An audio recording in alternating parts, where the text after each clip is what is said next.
আপনি আপনার মাতৃভাষা বলার আগে 13,500 ঘন্টা হচ্ছে যে শুনেছেন, আপনি ইংরেজি বলার আগে কয় ঘন্টা ইংরেজি শুনেছেন? আপনার কি আমার কথাটা বুঝতে পারছেন? সো লিসনিংয়ের প্রথম দিকে হচ্ছে যে আমার উদ্দেশ্য এটা না যে হচ্ছে যে আমাকে সব বুঝতে হবে, আমার উদ্দেশ্য হচ্ছে যে আমাকে শুনতে হবে। আপনি এরকম 10 দিন, 15 দিন, 20 দিন, 1 মাস হচ্ছে যে শুনবেন, শোনার পরে তারপর দেখবেন যে হচ্ছে যে আস্তে আস্তে আপনি বোঝা শুরু করেছেন কি বলছে তারা। এখন এত ইন্টারেস্টিং একটা জিনিস, এটা সম্পর্কে আপনি আগে জানলেন না, আপনার পরীক্ষায় আসলোই প্যাসেজ এটা, আপনার পড়লে প্রথম 2-4 লাইন পড়লে মনে হয় যে এটা সম্পর্কে একটু পড়ি, একটু জানি, ঠিক আছে? এই যে পড়তে গেলেন, শেষ। আপনার একটা প্যাসেজ কমপ্লিট করতে সময় হচ্ছে যে 20 মিনিট, কোয়েশ্চেন সহ।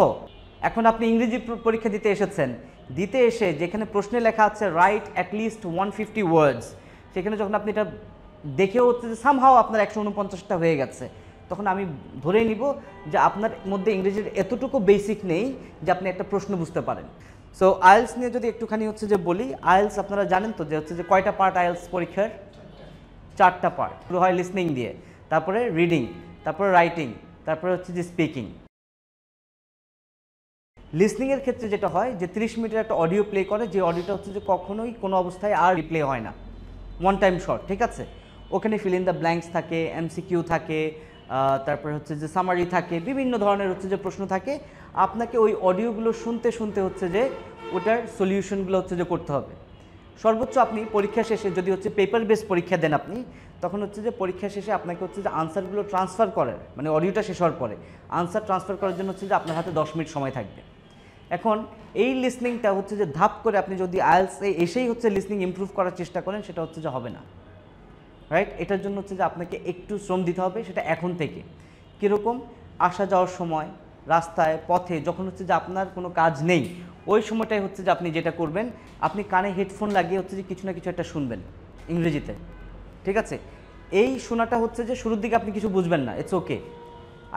আপনি ধরেন বললেন যে হচ্ছে যে আমি তো সারাদিন শুনে হচ্ছে যে মাত্র 2টো শব্দ ধরতে পেরেছি, ইটস ওকে, রাইট?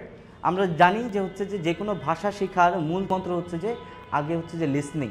সবাই মানে আমরা হচ্ছে যে জন্মের পরে হচ্ছে যে কেউ হচ্ছে যে আপনার এমন না যে হচ্ছে যে জন্মের পর থেকে বাংলা বলা শুরু করে দিয়েছি, এটা কিন্তু শুনতে শুনতে বাংলাটা হচ্ছে যে বলা আমাদের, রাইট?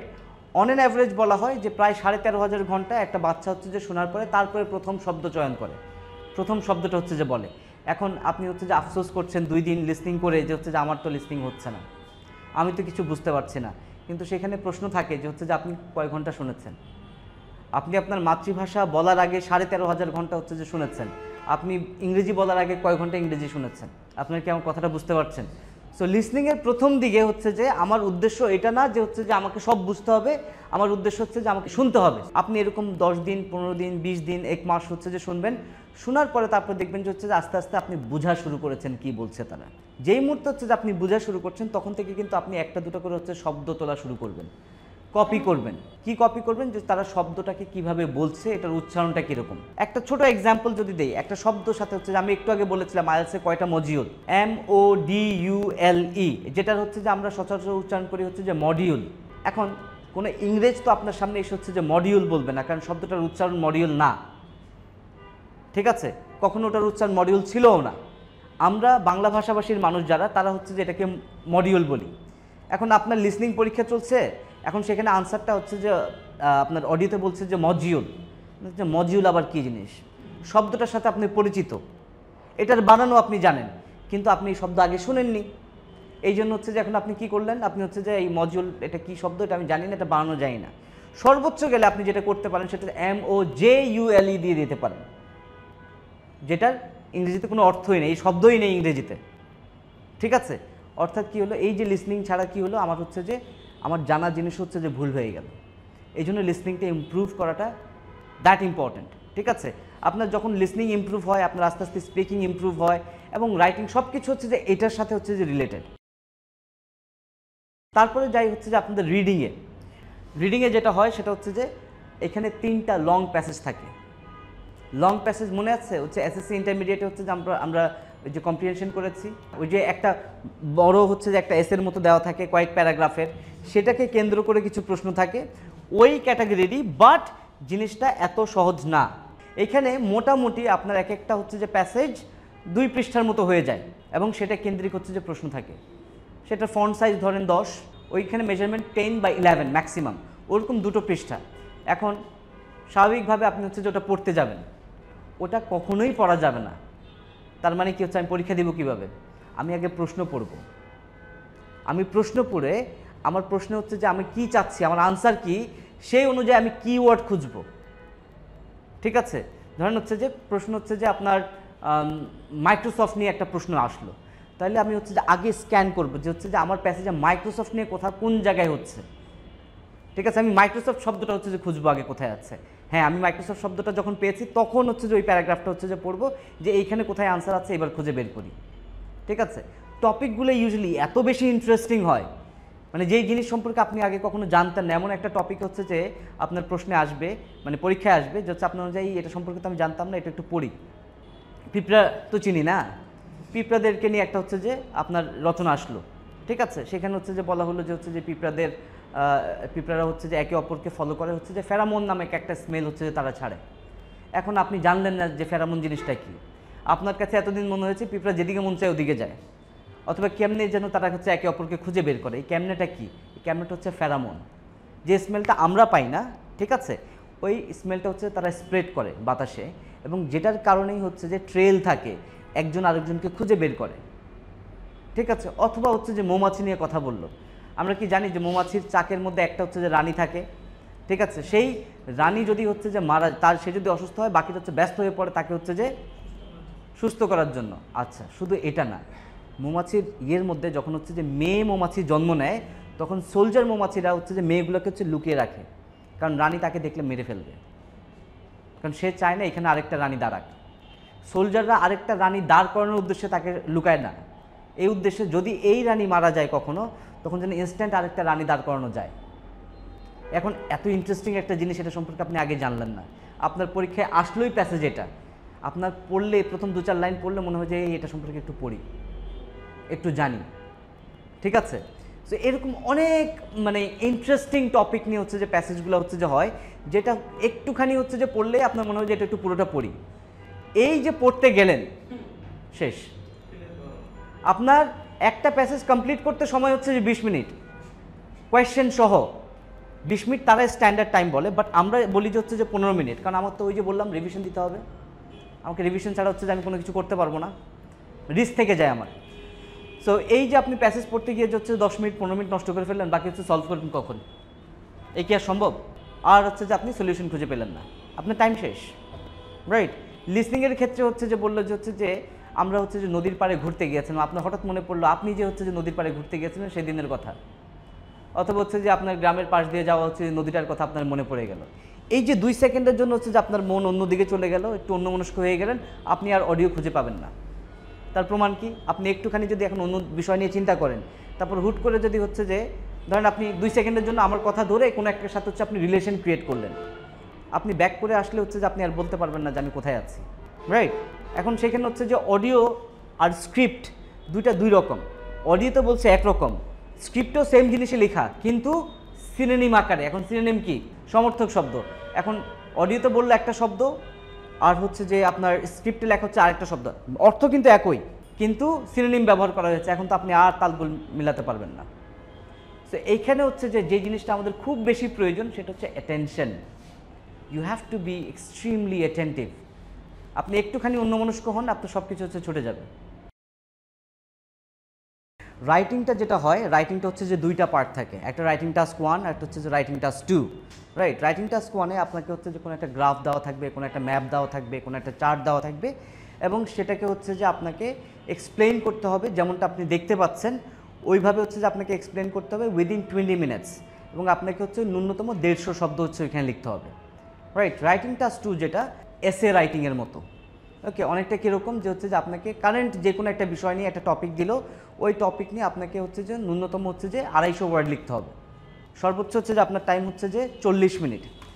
এখন আইএলটিএসের ক্ষেত্রে যেটা হয় যে আপনাকে সব সময় রিভিশনের জন্য হচ্ছে যে কিছু না কিছু হচ্ছে যে একটু টাইম সেভ করতে হবে, যেমনটা হচ্ছে যে সারা জীবন স্কুল কলেজে হচ্ছে যে শুনে আসছেন যে হচ্ছে যে একটু টাইম রিভিশন দেওয়া দরকার, সেটা আমরা কখনোই হচ্ছে যে করিনি।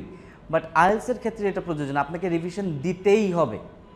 আপনি রিভিশন না দিলেন মানে হচ্ছে যে আপনার স্কোর অটো কাটা পড়ে যাবে, কারণ আমরা লেখার সময় অনেক ভুল করি, এবং এই ভুলগুলো হচ্ছে যে জেনে শুনে ভুল, মানে আমি বানানটা ঠিক জানি কিন্তু আমি তারপরে ভুলটা করে ফেলি। ঠিক আছে, সো এই জিনিসগুলোকে হচ্ছে যে মাথায় রেখে আমাদের হচ্ছে রিভিশন দিতে হবে। ওয়ান্স আপনার হচ্ছে যখন রাইটিংটা শেষ, আপনার আছে হচ্ছে যে লিসনিং, যখন যেই পার্ট শেষ ওই পার্টের কপি কিন্তু নিয়ে যাবে, শেষ, ওইটা তার হাতে দেওয়ার কোনো সুযোগ নেই। রিডিং নিয়ে কথা বললাম, রাইটিং নিয়ে হচ্ছে যে যতটুকু বলা হয়েছে তার খুব বেশিও আমি লিখতে পারবো না, তার খুব কমও আমি লিখতে পারবো না। অর্থাৎ আমাদের যে মার্কিং ক্রাইটেরিয়া, সেখানে যদি হচ্ছে যে আমাকে বলা আছে হচ্ছে যে 150 শব্দ লিখতে, আমি যদি হচ্ছে যে 149টা শব্দ লিখি, এক্সামিনার এটাকে ভদ্রভাবে ভালোভাবে দেখবে না, উনি দেখবেন ও আমার ইনস্ট্রাকশনটাই বুঝে নেই।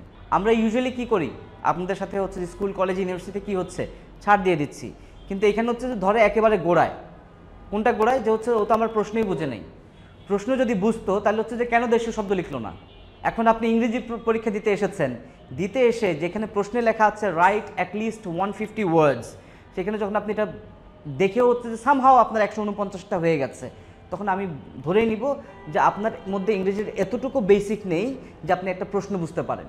আপনারা কি বুঝতে পারছেন আপনাদেরকে হচ্ছে মার্কটা কোন জায়গায় দেওয়া হচ্ছে? একদম বেসিকে। আমরা সাজেস্ট করি যে হচ্ছে যে আপনি অ্যারাউন্ড হচ্ছে যে 160 অথবা হচ্ছে যে 170 ওয়ার্ড লেখার প্র্যাকটিস করবেন। কেন? একটা হচ্ছে যে আমার সেফ সাইডে থাকার জন্য। আপনি তো বসে বসে ওটা গোনার সময় আপনার নেই, আপনাকে সেটা করতে হবে। আপনি যখন রেগুলার চর্চা করবেন, করতে করতে করতে যেটা হবে সেটা হচ্ছে যে আপনার জিনিসটা আয়ত্তে চলে আসবে। আপনার লেখা দেখে আপনি বুঝবেন যে আপনি কয় ওয়ার্ড লিখেছেন। আপনার কি ধারণা হচ্ছে যে আমরা যখন ইউজুয়ালি হচ্ছে যে খাতা চেক করি, তখন হচ্ছে কোনটা গুনতে যাই যেটাতে আমার সন্দেহ হচ্ছে, রাইট?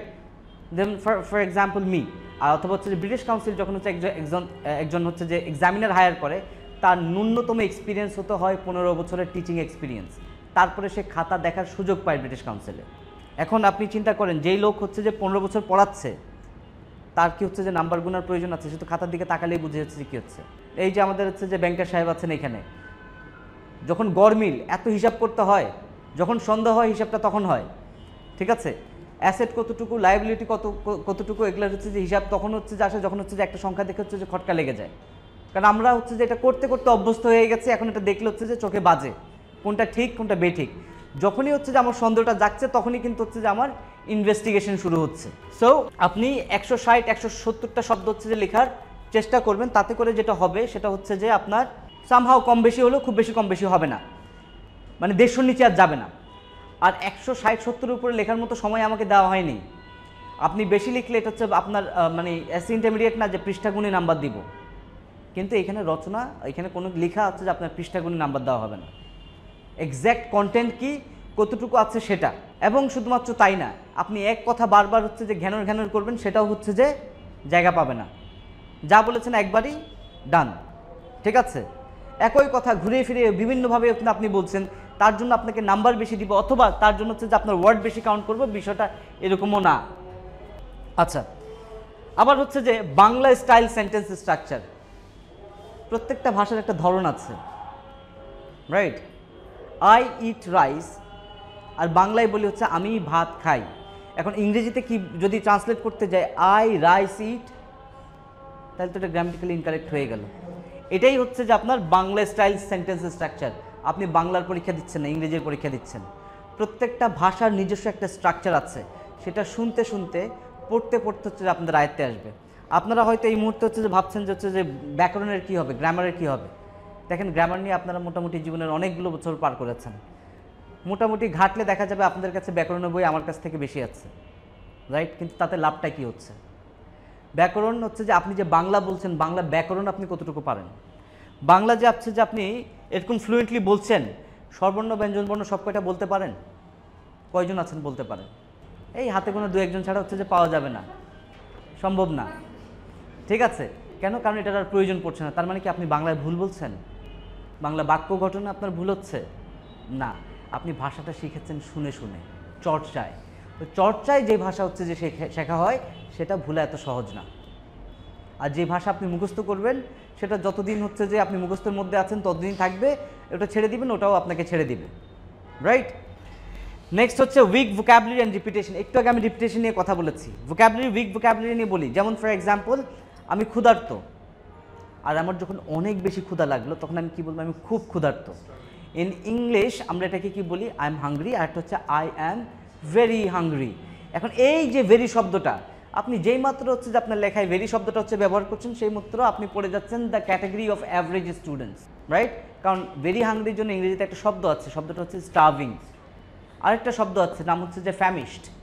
ঠিক আছে, আপনি ক্ষুধা নিয়ে 3বার কথা বলবেন, 3বার 3টা শব্দ ব্যবহার করেন, একবার হাংরি, একবার স্টার্ভিং, একবার ফ্যামিশড। আপনাকে মাথায় রাখতে হবে আপনার ইংরেজি কতটুকু ভালো, এটা আমি জাজ করছি আপনাকে হচ্ছে যে মাত্র 150 মানে 400 শব্দ দিয়ে, তাই না? 150 আর হচ্ছে যে 250 হচ্ছে যে আমি 400 শব্দ দিয়ে আপনাকে জাজ করছি। এই 400 শব্দ দিয়ে যেহেতু আমি আপনাকে জাজ করবো, আপনার ওয়ার্ড হতে হবে সেই লেভেল। আপনার ওয়ার্ড খারাপ মানে আপনি খারাপ, আপনার ওয়ার্ড ভালো মানে আপনি ভালো, কারণ আমার স্কোপ এতটুকু। সো একই ভোকাবুলারি বারবার রিপিট না করাটা better. Not answering all parts of the question, এটাও একটা বিষয়। কোয়েশ্চেনে যা যা বলেছে, কোয়েশ্চেনের যা যা চাহিদা, সেটা যদি সম্পূর্ণভাবে হচ্ছে যে আপনি ফুলফিল না করেন, তার মানে ওই যে একই কথা, আপনি আমার প্রশ্ন বুঝেন নাই। পুয়ার ডেটা ডিসক্রিপশন, আমাদের যে রাইটিং টাস্ক 1-এ ওই যে গ্রাফ থাকে, ম্যাপ থাকে, চার্ট থাকে, এগুলাকে হচ্ছে যে প্রপারলি ডিসক্রাইব করা। ঠিক আছে, নেক্সট হচ্ছে যে weak argument and no clear opinion. Writing task 2-তে যখন আপনি হচ্ছে যে লিখছেন, আর্গুমেন্টটা যদি উইক হয়, আর্গুমেন্ট কোনটা? যুক্তি। আপনি যেই যুক্তি দিয়ে হচ্ছে যে প্রমাণ করবেন না এটা সত্য না এটা মিথ্যা, অথবা এটা মিথ্যা এটা সত্য, সেই যুক্তিটা হচ্ছে যে যুক্তিসঙ্গত হতে হবে এবং হচ্ছে শক্ত যুক্তি হতে হবে। ঠিক আছে, নেক্সট মুভিং অন, লার্ন এসে স্ট্রাকচার্স। প্রত্যেকটা বিভিন্ন ধরনের হচ্ছে যে এসে আছে, প্রায় 6 থেকে 7 রকমের এসে আছে আমাদের, এক একটা স্ট্রাকচার এক এক রকম। ওই স্ট্রাকচারগুলো হচ্ছে যে বোঝার বিষয় আছে। লিঙ্কিং ওয়ার্ডস মানে হচ্ছে যে দুটো জিনিসকে হচ্ছে কানেক্ট করা। একটা জিনিস হচ্ছে যে আপনাদেরকে বলি, অ্যান্ড, বাট, বিকজ, অর, এই শব্দগুলোর সাথে আমরা পরিচিত। আমরা অনেকেই হচ্ছে যে এই শব্দগুলো দিয়ে হচ্ছে বাক্য শুরু করি না? এখন এই শব্দগুলোকে বলা হয় লিঙ্কিং ওয়ার্ডস অথবা কানেক্টার্স বলা হয়। কানেক্টার মানে কি? দুটো বাক্যকে একত্রিত করা। He will come and he will play, সে আসবে এবং সে খেলবে। এখন আমি হি উইল কাম দিয়ে ফুল স্টপ দিয়ে তারপরে সেন্টেন্স শুরু করলাম, অ্যান্ড হি উইল কাম, তাহলে আমার ফুল স্টপ দেওয়ার কি প্রয়োজন ছিল? ইয়েস প্লিজ, আমার ফুল স্টপ দেওয়ার কি প্রয়োজন ছিল? কোনো প্রয়োজনই ছিল না, বরং আমার সরাসরি অ্যান্ড লিখে দেওয়াটা হচ্ছে যে বেস্ট ছিল। কারণ এটা অ্যান্ডের কাজ হচ্ছে যে এবং, মানে দুটো শব্দ দুটো বাক্যকে একত্রিত করা। অর মানে হচ্ছে যে অথবা, দুটো বাক্যকে একত্রিত করা। ঠিক আছে, বাট কিন্তু সেটা দিয়ে হচ্ছে যে দুটো বাক্যকে না, কিন্তু হচ্ছে যে সেন্টেন্সকে ইয়ে করে না, পার্টটা হচ্ছে দুইটা পার্টকে একত্রিত করে। কিন্তু he will come but he will not play, সে আসবে কিন্তু সে খেলবে না। সো যখন আপনি অ্যান্ড, বাট, বিকজ, অর দিয়ে হচ্ছে যে আপনি বাক্য শুরু করছেন, তার মানে হচ্ছে আপনার সেন্টেন্স স্ট্রাকচারে একদম গোড়ায় গলদ। এগুলো কিন্তু খুব বেসিক, আমরা ভুল করি এই বেসিকের জায়গায়। ঠিক আছে, অলরাইট, স্যাম্পল আনসার দেখতে বলা হয়েছে। টাস্ক রেসপন্স মানে এই যে লাস্টের পয়েন্টটা, টাস্ক রেসপন্স অ্যান্ড কোহেরেন্স, মানে হচ্ছে যে আপনাকে যে টাস্কটা দেওয়া হয়েছে সেটার সাথে আপনি কতটুকু মিলিয়ে আনসার দিতে পেরেছেন, এবং একটা টপিক থেকে অথবা একটা প্যারাগ্রাফ থেকে অথবা একটা সেন্টেন্স থেকে আরেকটা সেন্টেন্সে আপনি ধাপ করে মুভ করতে পারেন না। কীরকম? ওই যে একটু আগে বললাম he will come and he will play, হঠাৎ করে হচ্ছে যে আপনি বললেন যে হচ্ছে যে Tarana is enjoying the meal today. এখন আমি তার আসার কথা বলছি, তার খেলার কথা বলছি, এখানে আবার তারানা আসলো কোথা থেকে? হতে পারে তারানার কোনো রিলেশন আছে এখানে, সেটা তো আপনাকে মার্জ করে বোঝাতে হবে। Tarana was also in other guest invited in the programme, তারানাও একজন গেস্ট ছিল যে হচ্ছে যে এই ইনভিটেশনে, এই প্রোগ্রামে হচ্ছে যে তার দাওয়াত ছিল, বাট সে হচ্ছে লাঞ্চ নিয়ে ব্যস্ত। তখন এটা রিলেশনস এস্টাবলিশ হয়। বিনা রিলেশনে আপনি যখন হচ্ছে ধাপ করে একটা সেন্টেন্স ঢুকে দিচ্ছেন, মানে যে কো রিলেশনটা ক্রিয়েট করা দরকার, সেটাই হচ্ছে যে কোহেরেন্স।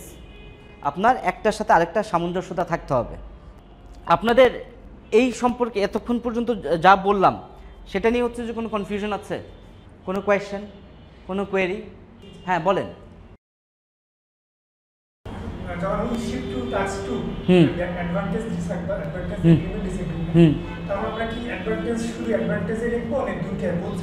বোথ সাইড নিয়ে কথা বলতে হবে। আপনি ধরেন অ্যাডভান্টেজটা বেশি বলে আপনি মনে করছেন, কিন্তু আপনি অ্যাডভান্টেজে পয়েন্ট বেশি লিখবেন। ডিসঅ্যাডভান্টেজ নিয়ে আপনি, অ্যাডভান্টেজ নিয়ে আপনি 3টা পয়েন্ট লিখলেন, ডিসঅ্যাডভান্টেজ নিয়ে আপনি হচ্ছে 2টো পয়েন্ট লিখলেন। কথা সবগুলো নিয়ে বলতে হবে। এটা প্রুফ করার জন্য যে আমার জানার পরিধি কতটুকু সেটা ইয়ের জন্য, এটা একটা বিষয়। আইএলটিএসের উদ্দেশ্য আবার এটাও না যে হচ্ছে যে আপনি কত বিস্তৃত আপনার নলেজ। এটার অন্যতম একটা উদ্দেশ্য যে হচ্ছে যে আপনি আন্ডার প্রেশার আপনার ইংলিশটা কতটা ভালো থাকতে পারে। বুঝতে পেরেছেন? আর আরেকটা কি প্রশ্ন?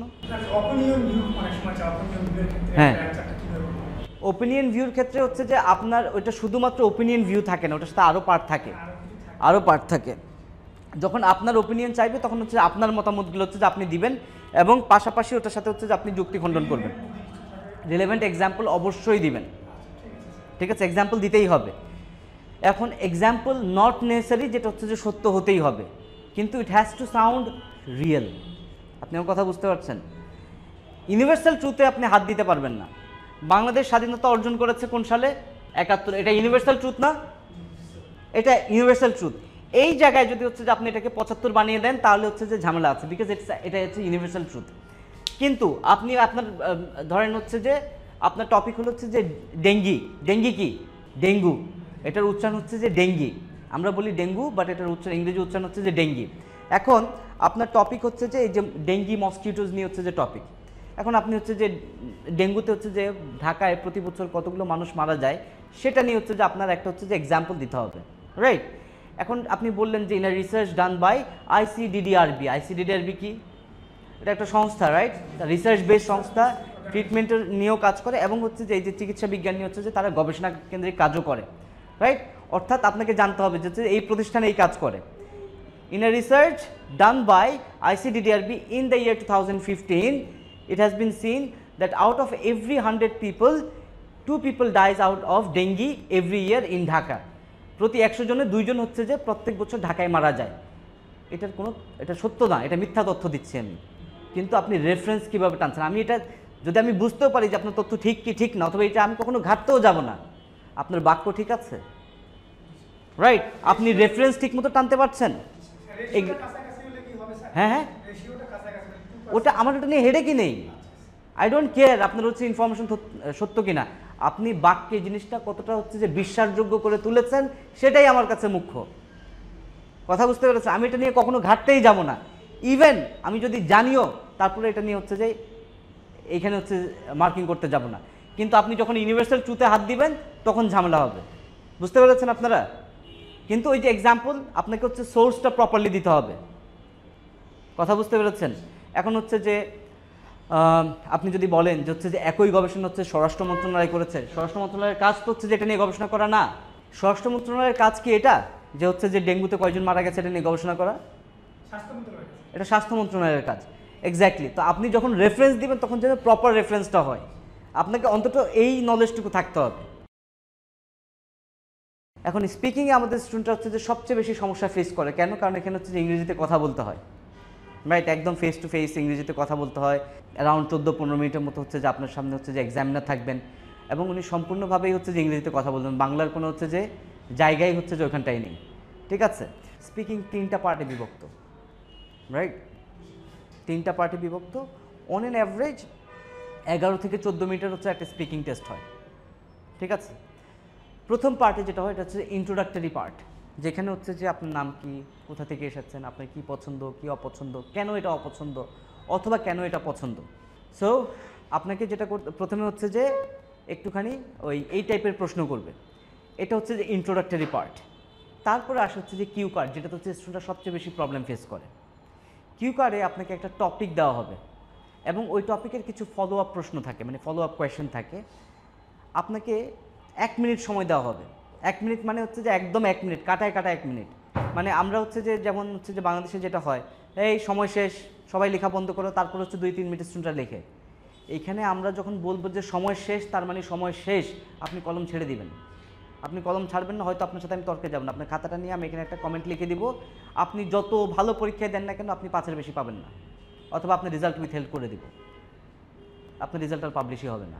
একদম ফুল 1 মিনিট ট্র্যাক হবে, you are good to start. আপনাকে 2 মিনিট কথা বলতে হবে যে টপিকটা দেওয়া হবে। কী ধরনের টপিক হয়? টপিক ইউজুয়ালি 2 টাইপের টপিক হয়। একটা হচ্ছে যে জ্ঞানভিত্তিক টপিক, আর একটা হচ্ছে যে এমন উদ্ভট টাইপের বিষয় নিয়ে হচ্ছে যে প্রশ্ন আসে। জ্ঞানভিত্তিক যে কোনো কিছু, যেমন হচ্ছে গ্লোবালাইজেশন নিয়ে কথা বলেন, ওয়েদার নিয়ে কথা বলেন, ক্লাইমেট চেঞ্জ নিয়ে কথা বলেন, ওয়েস্ট ম্যানেজমেন্ট নিয়ে কথা বলেন, ঠিক আছে? এগুলো হচ্ছে জ্ঞানভিত্তিক। আর উদ্ভট প্রশ্নগুলো আসাটা হচ্ছে যে বেশি কষ্টকর। যেমন হচ্ছে যে এমন প্রশ্নটা হচ্ছে যে এরকম, এমন একটা সময়ের কথা বলেন, talk about a time when you could not sleep because a child was crying nearby. আপনার আশেপাশে কোনো একটা বাচ্চা কাঁদতেছিল, সেটার শব্দের কারণে আপনি ঘুমাতে পারেন নাই। এটা হয়তো হচ্ছে আপনি এক্সপিরিয়েন্স করেছেন, কিন্তু আপনি কখনো ভাবেন নাই যে এরকম একটা উদ্ভট বিষয় নিয়ে আপনাকে কথা বলতে হবে, ঠিক আছে? আবার talk about a time when you overheard somebody talking in a public place.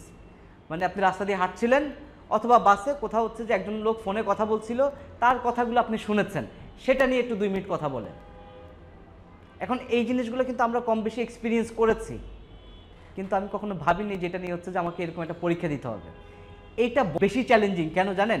কারণ হচ্ছে যে এরকম একটা জিনিস যেটা নিয়ে আপনি কখনো ভাবেননি আপনি কথা বলতে হবে, এই সিচুয়েশনে আপনার ল্যাঙ্গুয়েজের উপরে কন্ট্রোল কতটুকু সেটা হচ্ছে যে আমরা দেখব, যে আসলে আপনার ল্যাঙ্গুয়েজের উপরে কন্ট্রোল কতটুকু। বুঝতে পেরেছেন? ঘটনা কি বলছেন, সত্য মিথ্যা সেটা দেখার বিষয় না, আপনি কনভারসেশনটা কিভাবে করছেন, আন্ডার প্রেশারে আপনার কনভারসেশন কতটুকু হচ্ছে যে গ্রামেটিক্যালি এবং স্ট্রাকচারালি ফর্মড, এটাই হচ্ছে যে দেখাটা হচ্ছে যে মুখ্য বিষয়। বুঝতে পেরেছেন? আর লাস্ট পার্ট যেটা, সেটা হচ্ছে ডিসকাশন। এই কেন্দ্রিক থেকে হচ্ছে যে এই যে কেন্দ্রিক প্রশ্ন করলাম, ওইখান থেকে 2-1টা আপনার কাছে কি মনে হয় বাচ্চারা এরকম যে কান্নাকাটি করে কেন, কি করা যেতে পারে আপনাদের, অথবা এখান থেকে একটু ডাইভার্ট হয়ে আপনাদের দেশে হচ্ছে প্যারেন্টিং কিভাবে করা হয়। ঠিক আছে? অনেকে হচ্ছে চিন্তা করে যে হচ্ছে মুখস্থ করে যাব, মুখস্থ করে যাওয়া মানে হচ্ছে যে আইএলটিএসে মুখস্থ করার কোনো জায়গাই নেই, কারণ প্রশ্ন কখনো হচ্ছে মানে কখনো হচ্ছে আইএলটিএসে কোয়েশ্চেন রিপিট হয় না। ঠিক আছে? ওই যে আপনারা যেটা প্র্যাকটিস করেছেন যে গত 5 বছরে কোয়েশ্চেন প্র্যাকটিস করে যাবে, কিছু না কিছু একটা পড়ে যাবে, অসম্ভব। ঠিক আছে? স্পিকিংয়ে মাঝে মাঝে টপিকগুলো সেম হয়ে যায়, তার মানে এই না যে কোয়েশ্চেন রিপিট হয়েছে। আর যখন হচ্ছে যে আপনি মুখস্থবিদ্যার আনসার দিবেন, এটা এক্সামিনার ইমিডিয়েটলি বুঝবে। আপনার সামনে কেউ যখন মুখস্থ কথা বলে আপনি বুঝেন না, ওই ভদ্রলোক হচ্ছে এত বছর ধরে পরীক্ষা নিচ্ছে, সে আপনি হচ্ছে মুখস্থবিদ্যায় যে কথা বলছেন এটা আপনি বুঝবো না। আপনি যখনই হচ্ছে যে স্ক্রিপ্টেড কথা বলবেন, মানে মুখস্থ কথা বলবেন, তখনই হচ্ছে যে আপনার হচ্ছে যে অটো অ্যাভারেজে পড়ে যাবেন আপনি। বুঝতে পেরেছেন? সেখানে যতই হাই ভোকাবুলারি দেন আর যতই হচ্ছে সেন্টেন্স ভেরিয়েশন দেন, বুঝে যাবে তো যে হচ্ছে যে আপনি মুখস্থ কথা বলছেন। রাইট? মানুষ হচ্ছে সত্য বলার সময় একদিকে তাকায়, মিথ্যা বলার সময় আরেক দিকে তাকায়। এগুলো হচ্ছে সাইকোলজিক্যাল ট্রেনিং দেওয়া হয় এই ধরনের টিচারদেরকে, যারা এই লেভেল হচ্ছে যে ক্লাস মানে পরীক্ষাগুলো নিচ্ছে। এটা একটু মাথায় রাখতে হবে আপনাদেরকে, বুঝছেন? সো মুখস্থবিদ্যা কেন্দ্রিক হচ্ছে যে পরীক্ষা দেওয়ার চিন্তা করবেন না আইএলটিএসে। অলরাইট?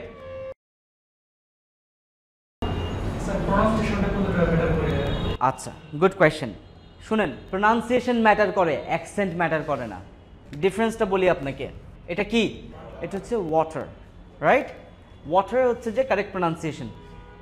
ব্রিটিশ ইংলিশ যারা আছে, মানে ব্রিটিশ স্পিকার যারা আছে, তারা ওয়াটার বলে না, তারা ওয়াটার, ওয়াটার। রাইট? তারা হচ্ছে যে এই যে শব্দটা TUESDAY, এটা কি? টিউসডে। রাইট? আর একজন ব্রিটিশ স্পিকার এটাকে বলবে হচ্ছে টিউসডে। রাইট? এটা হচ্ছে অ্যাকসেন্ট।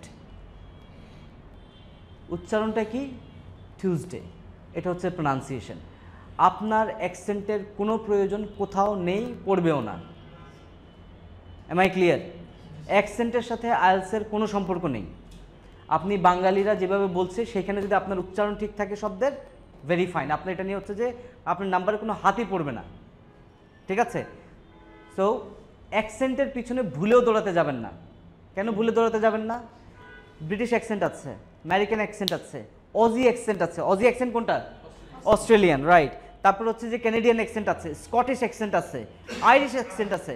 এখন আপনি তো হচ্ছে যে মাত্র শিখছেন, আপনি এতগুলো অ্যাকসেন্ট কীভাবে আয়ত্তে আনবেন? মাঝে মাঝে দেখবেন হচ্ছে যে আমাদের কিছু নেতা ফেতারা হচ্ছে যে যখন শুদ্ধ বাংলায় কথা বলতে যে দেখবেন হচ্ছে যে আঞ্চলিক একটা টান চলে আসে, তার কথাটা হচ্ছে যে তখন শুনতে বাজে শোনা যায় না। খেয়াল করেছেন কখনো?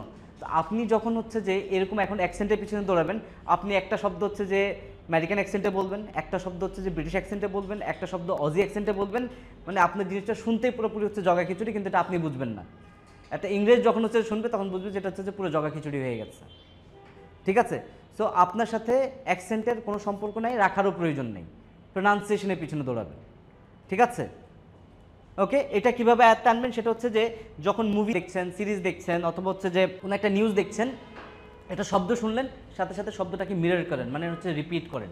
ঠিক আছে? একটু পজ দিয়ে আবার রিপ্লে করেন, রিপিট করেন তার সাথে। এইভাবে আস্তে আস্তে করে হচ্ছে শিখবেন। আচ্ছা, এবং এই শব্দগুলো হচ্ছে যে কীভাবে শিখবেন, কীভাবে শিখলে আপনার জন্য হচ্ছে যে ভালো হবে, এইগুলোর জন্য এগুলো আবার হচ্ছে যে সরাসরি আইএলটিএসে এই জিনিসগুলো নিয়ে ডিল করা হয় না। আপনি যদি ইউনিভার্সিটিতে ভর্তি হওয়ার পরে যদি হচ্ছে যে চিন্তা করেন, যদি জিজ্ঞেস করেন স্যার A+B² কি, এটা তো আপনার হচ্ছে যে 8-এ শিখে আসার কথা ছিল। 8, 9, 10, 11, 12 5 বছর আগে শেখার কথা ছিল। আপনি এখন ইউনিভার্সিটিতে এসে বললে যদি জিজ্ঞেস করেন A+B² কি, এটার আনসার আপনাকে ইউনিভার্সিটি দিবে না। ঠিক আছে, কারণ ইউনিভার্সিটি এটাই এক্সপেক্ট করে যেটা আপনি শিখে এসেছেন। ঠিক আছে, আপনারা একটু নিজেদেরকে জাজ করবেন। আপনার যদি হচ্ছে বেসিকে বেশি প্রবলেম থাকে, আপনারা আগে হচ্ছে স্পোকেনে ভর্তি হবেন। বুঝতে পেরেছেন?